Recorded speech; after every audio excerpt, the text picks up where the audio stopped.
ఒకప్పుడు ప్రతిపక్షంలో ఉన్నప్పుడు చంద్రబాబు నాయుడు అన్నటువంటి మాట ఏంటంటే, జగన్మోహన్ రెడ్డి గారి ప్రభుత్వం ఈ రాష్ట్రాన్ని శ్రీలంక మాదిరి చేసేస్తున్నాడు అన్నటువంటి ఒక అభియోగాన్ని పదే పదే చెప్తూ ఉన్నటువంటి విషయాన్ని సందర్భంగా జ్ఞాపకం చేస్తున్నాను. ఈవేళ చంద్రబాబు నాయుడు గారి యొక్క నైజం కానీ, ఆయన యొక్క గత 45 సంవత్సరాల ఇండస్ట్రీ యొక్క అనుభవాల్ని ఒక్కసారి మనం నెమరు వేసుకున్నట్లయితే, ఆయన చెప్పింది చేయడు, చేయాలనుకున్నది చేయడు. ఏదైనా ఉంటాయి కదా చెప్పుకోవడానికి. ఈ ఆంధ్రప్రదేశ్ ఈ 45 సంవత్సరాల తన పరిపాలన అనుభవంలో ఇది నాది, ఇది నా మార్కు, ఇది నేను చేశాను, ఈ ప్రాజెక్ట్ నేను కట్టాను ఎక్కడా లేదు. ఎక్కడైనా అలా మొదలు పెడతాడు, విడిచిపెట్టేస్తాడు. అభియోగాలు, అభాండాలు ఇతరుల మీద వేయడానికి ప్రయత్నిస్తూ ఉంటాడు. నిన్న కాక మొన్న తండ్రి కొడుకులు ఇద్దరు దావోస్ వెళ్ళారు. అదే మాదిరిగా ప్రక్కన ఉన్నటువంటి తెలంగాణ ప్రాంతం నుంచి కూడా ముఖ్యమంత్రి, ఉప ముఖ్యమంత్రులు ఇంకా వాళ్ళు వెళ్ళారు. కనీసం వాళ్ళు 1,60,000 కోట్ల రూపాయల ప్యాకేజ్తో వచ్చారు. 20 కోట్ల రూపాయలు ఖర్చు చేసి ఇక్కడి నుంచి దావోస్ వెళ్ళి వచ్చినటువంటి తండ్రి కొడుకులు కనీసం ₹1 ప్యాకేజ్ కానీ, ఈ రాష్ట్రంలో ఉన్నటువంటి యువత యొక్క భవిష్యత్తు కోసం కావాల్సినటువంటి ఏ ప్రాజెక్ట్ని కూడా తను మంజూరు చేయించుకుని వచ్చినటువంటి, లేదా వాళ్ళ భవిష్యత్తు కోసం ఏమైనా సాధించుకొచ్చానని చెప్పేది ఏమీ లేదు. ఈ విధంగా రాష్ట్రాన్ని అమలు చేయలేనటువంటి హామీలు ఇచ్చేసి సూపర్ 6 అని, లేకపోతే నిరుద్యోగ భృతి అని, ఆనాడు జగన్మోహన్ రెడ్డి గారు సుమారు 12 పథకాలు ఇచ్చాడు ఈ ఆంధ్రప్రదేశ్లో ఉన్నటువంటి వివిధ సామాజిక వర్గాలకి. రాజ్యాంగబద్ధంగా దళితులు, బలహీన వర్గాలు, మైనార్టీలకి రాజ్యాంగబద్ధంగా వచ్చే కొన్ని రాయితీలు వాటిని యథావిధిగా అమలు చేస్తూ, మున్నెన్నడూ ఎప్పుడూ చూడనటువంటి కాపు సామాజిక వర్గానికి కూడా కాపు నేస్తం అన్నటువంటి ఒక కార్యక్రమాన్ని పెట్టి, బహుశా భారతదేశ చరిత్రలోనే 13 సంక్షేమ పథకాలని అమలు చేసినటువంటి ఆ గౌరవం జగన్మోహన్ రెడ్డి గారికే దక్కుద్ది. అది సాధించాడు, చేసి చూపించాడు ఆయన. ఈవేళ 13 పథకాలు కాకుండా కేవలం నీ బ్రాండ్, నువ్వు ప్రవేశపెట్టినటువంటి పథకం ఏదైనా ఉందంటే ఒక్క పథకం లేదు. ఆ ఉన్న 13 పథకాలని రద్దు చేసావు. నిరుద్యోగ యువతకి ఇస్తారన్నటువంటి 3,000 రూపాయలు కూడా ఇవ్వడం మానేసావు.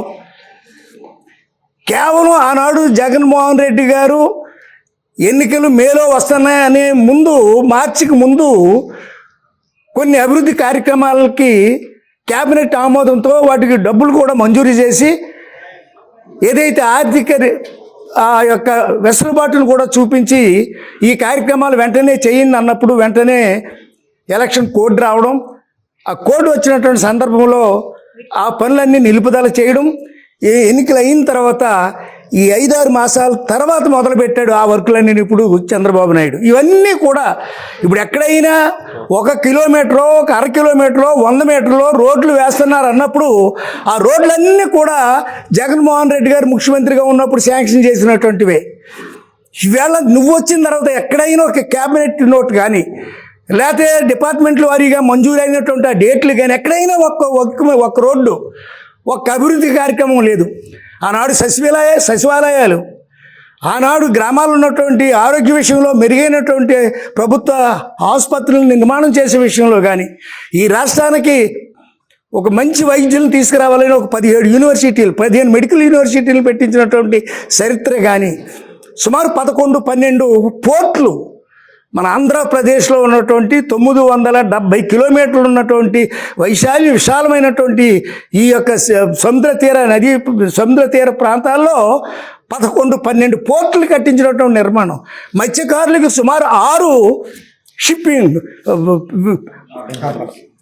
మినీ హార్బర్ కట్టించినటువంటి అనుభవం కానీ, ఈ విధంగా ఎక్కడ చూసినా అటు సంక్షేమం 13 రకాలైనటువంటి సంక్షేమ కార్యక్రమాలు బీసీలకు కానీ, ఎస్సీలకు కానీ, మైనారిటీలకు కానీ, కాపులకు కానీ యువతకు కానీ ఈ రకమైనటువంటి 11 మంది పసిబిడ్డలకు కానీ షెడ్యూల్ కులాలు చదువుకుంటున్నటువంటి విద్యార్థుల కోసం ఆ హాస్టల్స్ మెరుగుగా దాన్ని రన్ చేయడంలో కానీ ఇలాంటి 11, 12 సంక్షేమ కార్యక్రమాలతో పాటు ఎక్కడికక్కడే అభివృద్ధి గ్రామాల్లో 2 అలాగే రైతు భరోసా కేంద్రాలు ఎప్పుడైనా మనం రైతుల పాలిట గ్రామాల్లో వాళ్ళకు కూర్చోవడానికి ఒక చిన్న మీటింగ్ హాల్ లాంటి ఒక చిన్న భవనాన్ని కూడా నిర్మించినటువంటి అనుభవం చంద్రబాబు నాయుడుకు ఉంటే నిర్మించినటువంటి అనుభవం కలిగినటువంటి వాడు జగన్మోహన్ రెడ్డి గారు నిరూపించుకున్నాడు.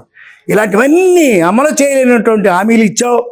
ఎక్కడ చూసినా గ్రామాల్లో భయభ్రాంతులతో జీవిస్తూ ఉన్నారు, శాంతి లేదు. ఎక్కడ నిన్న కాక మనం జరిగినటువంటి సంక్రాంతి ఉత్సవాలు కోడిపందాలు భయంగా అక్కడికి స్త్రీలు వెళ్ళడానికి జడిస్తారు ఉత్సవాలకి. లేకపోతే అక్కడ ఉన్నటువంటి అమ్మవారికో లేకపోతే ఎవరికైనా మొక్కుకుందారంటే ఈ జనంతో ఏం చేస్తారో ఏ ప్రమాదం ముంచుకొస్తుందో అన్నటువంటి భయంగా ఆ ఉత్సవాల్లో కూడా పాల్గొనడానికి వెళ్ళలేనటువంటి పరిస్థితి. ఎందుకంటే ప్రక్కన జోదాలు, కోడిపందాలు, పేకాట్లు, గుండాట్లు, అసాంఘికమైనటువంటి కార్యక్రమాలతోటి 3 రోజులు గ్రామాలని భయభ్రాంతులు చేసినటువంటి చరిత్ర ఈ చంద్రబాబు నాయుడిది. అంచేత చంద్రబాబు నాయుడు గారు ఎప్పుడూ చెప్పింది చేయడు, చేసిన దాఖలాలు కూడా ఎక్కడ లేవు. ఇంకా ఏదైనా ఉన్నట్లయితే ఇదిగో ఇది చేసామని చెప్పమని నిన్న కాక మొన్న దావూస్ వెళ్ళి ఉత్తి చేతులతో తిరిగి వచ్చారు. ఇది ఘోరమైనటువంటి అవమానం కదా. ఇది నువ్వు ఎక్కడైనా చెప్పుకుంటున్నావా? ఏ వేదిక మీద అయినా నేను వెళ్ళాను తేలకపోయినా ఒక మాట చెప్తున్నారు, మీరు చెప్పడం లేదు. కేవలం పైపెచ్చి 5 సంవత్సరాల సంక్షేమమే తన జీవితాశయంగా పెట్టుకుని బీదలు, బడుగులు, బలహీన వర్గాలు, ముఖ్యంగా పెద్ద వర్గాలు అని చెప్పుకునే కాపు సామాజిక వర్గం లాంటి ఆ వర్గాలకు కూడా వాళ్ళకి పెన్షన్లు ఇవ్వడమే కాకుండా వాళ్ళకి రాయితీలతో కూడుకున్నటువంటి అనేక సంక్షేమ కార్యక్రమాలు ఇచ్చి అందరి చేత శభాష్ అనిపించుకున్నటువంటి జగన్మోహన్ రెడ్డి గారి పాలన నేటికి నువ్వు విమర్శిస్తూనే ఉన్నావు. అది తప్ప నీకు ఎజెండా ఇంకోటి లేదు.